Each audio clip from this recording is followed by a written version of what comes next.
Right, let's get into this second game between XxROFLL and Smarticus. PvP, we're best of 3, and we are, no, sorry, Smarticus, that's not quite correct. XxROFLL 1 game up. So in the last game, what we saw was, Smarticus mixing it up, playing Terran this time. What we saw last time was essentially a cloaking win. Both players not really doing anything much for the first sort of 10 minutes.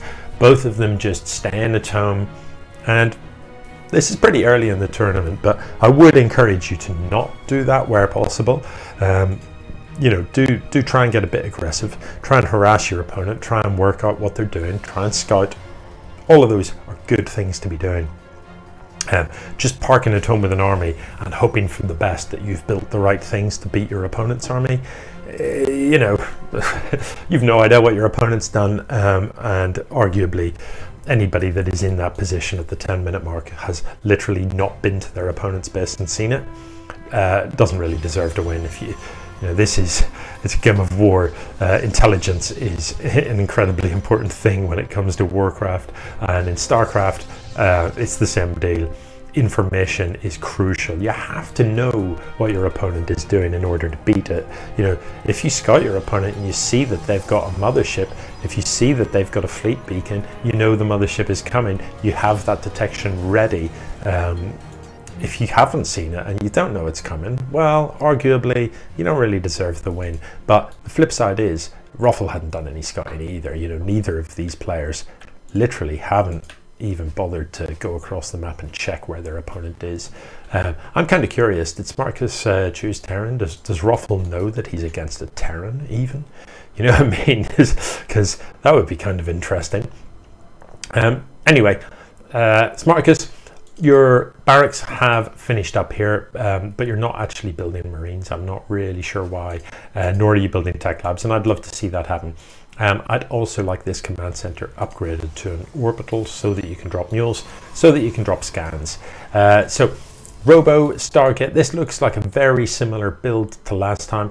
XxROFLL, improving by the game, hasn't actually blocked access to the gas with his Robo on this occasion. I like the quick third. I like to see this, it's good.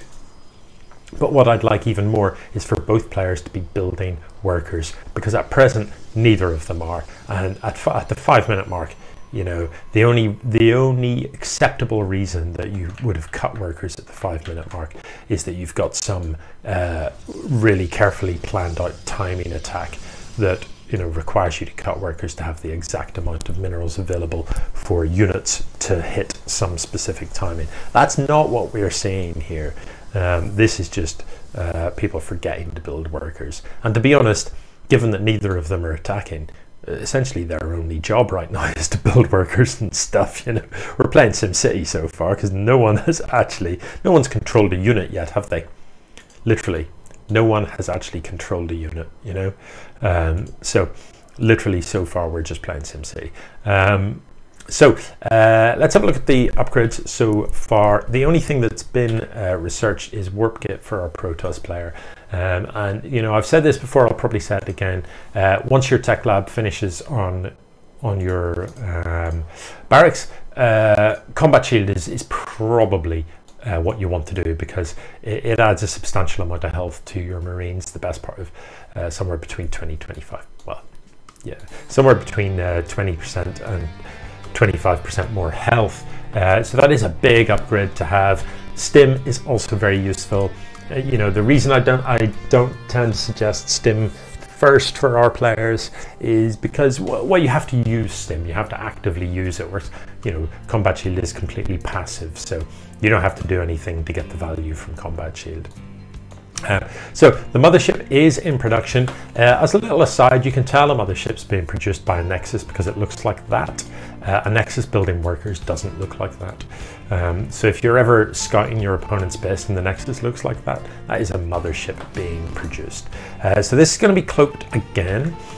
This is slightly different this time. There are turrets here that can detect. Unfortunately though, there is no orbital command. So Terran detection comes in the form of orbital commands can drop scans, Ravens built from a starport with an attached tech lab are detectors, are mobile detectors, and turrets are also detectors. So that's the kind of full range of Terran detection.